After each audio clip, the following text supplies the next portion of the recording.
अध्याय 4। School bag में छुपा बचपन। घर लौटते समय उसके मन में सिर्फ एक ही चीज घूम रही थी, नीला स्कूल बैग। सुबह वो रविवार को खोजने निकला था और अब लग रहा था कि रविवार ने उसे काम दे दिया है। जैसे कोई पुराना दोस्त कह रहा हो, इतने साल बाद आए हो, अब खाली हाथ मत लौटना। कमरे में पहुंचते ही उसने पानी पिया और सीधे अलमारी की तरफ बढ़ गया। ऊपर रखा पुराना डिब्बा फिर नीचे आया। कल तक वो बेकार सामान का घर था, आज वो किसी छोटे खजाने जैसा लग रहा था।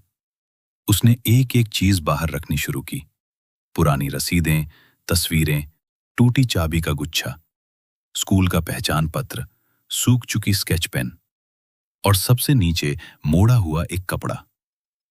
कपड़ा हटाते ही नीले रंग की झलक दिखी। वो ठहर गया। बैग सचमुच वहीं था। रंग हल्का पड़ चुका था, चेन थोड़ी अटक रही थी, एक कोने से धागे निकले हुए थे। सामने सफेद रंग से उसका नाम लिखा था, इतना बड़ा कि निखिल का मजाक बिल्कुल सही था।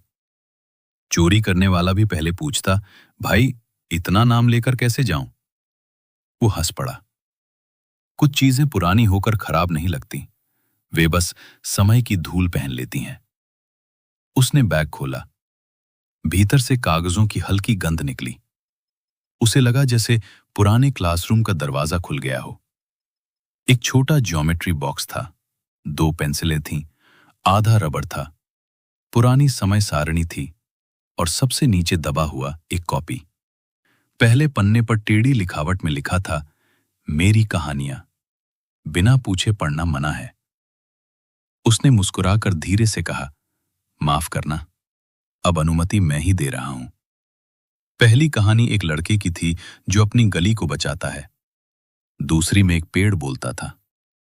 तीसरी में स्कूल का प्रधानाचार्य दूसरे ग्रह से आया जासूस था। कहानियां अधूरी थीं, वाक्य टेढ़े थे, पर उनमें ऐसी हिम्मत थी जो अब उसकी साफ सुथरी फाइलों में नहीं मिलती थी। बचपन में उसे अंत की चिंता नहीं थी, कहानी शुरू करना ही जीत था। एक पन्ने पर लाल पेन से शिक्षक में लिखा था, कल्पना अच्छी है, भाषा पर ध्यान दो। वो देर तक उस वाक्य को देखता रहा। टिप्पणी अब कमी नहीं, रास्ता लग रही थी, जैसे किसी ने धीमे से कहा हो, चलते रहो, एक दिन पहुंच जाओगे। कॉपी के बीच से एक छोटा कागज गिरा। उस पर उसने अपने लिए नियम लिखे थे। रोज थोड़ा लिखना है, निखिल को पहले नहीं पढ़ाना है, नायक का नाम अच्छा रन लौकता है, बारिश जरूर डालनी है। वो हंसी रोक नहीं पाया। बचपन का लेखक बहुत गंभीर था और मौसम पर उसका अधिकार पक्का था। उसने निखिल को बैग की तस्वीर भेजी। उसने लिखा, सबूत मिल गया, लेखक साहब सच में मौजूद थे।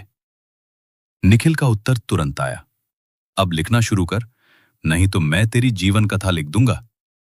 उसने जवाब दिया, पहले स्पेलिंग सीख ले। निखिल ने लिखा, भावना देख, स्पेलिंग नहीं। वो हंसते हुए फोन एक तरफ रखकर फिर कॉपी देखने लगा। आखिरी हिस्से में कुछ पन्ने खाली थे, इतने वर्षों बाद भी, जैसे बचपन ने भविष्य के लिए थोड़ी जगह बचाकर रखी हो। उसने पेन उठाया। पहली पंक्ति लिखना हमेशा कठिन होता है। वो सिर्फ पंक्ति नहीं होती, अपने भीतर लौटने की अनुमति होती है। वो कुछ देर तक सफेद पन्ने को देखता रहा, फिर धीरे से लिखा। रविवार की सुबह उसने आंखें खोली तो कमरे में पूरी शांति थी। पंक्ति लिखते ही उसे लगा जैसे कमरे की हवा खुल गई हो। ये कहानी किसी पुरस्कार के लिए नहीं थी, किसी को प्रभावित करने के लिए नहीं थी। ये उस छोटे लड़के से हाथ मिलाने के लिए थी जो नीले बैग में कॉपी लेकर चलता था और सचमुच मानता था कि पेड़ भी बोल सकते हैं।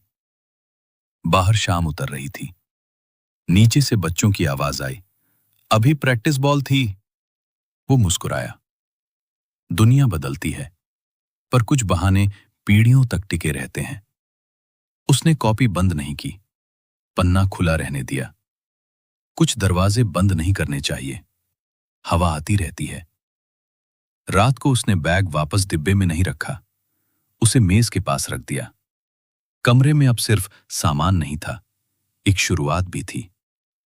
सोने से पहले उसने पिताजी का पुराना संदेश देखा, समय मिले तो घर आ जाना।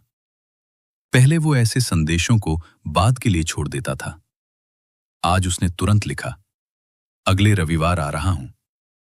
कुछ ही देर में पिताजी का छोटा सा उत्तर आया, ठीक है। बस इतना। पर उस छोटे से ठीक है में घर का पूरा बरामदा था। वो लेट गया। मेज पर नीला बैग था, कॉपी खुली थी और रविवार अब सिर्फ याद नहीं रहा था, वो धीरे धीरे आदत बनने लगा था। कभी कभी बचपन लौटता नहीं, वो अपना पुराना बैग भेज देता है और कहता है, चल, जहां छोड़ा था वहीं से शुरू करते हैं।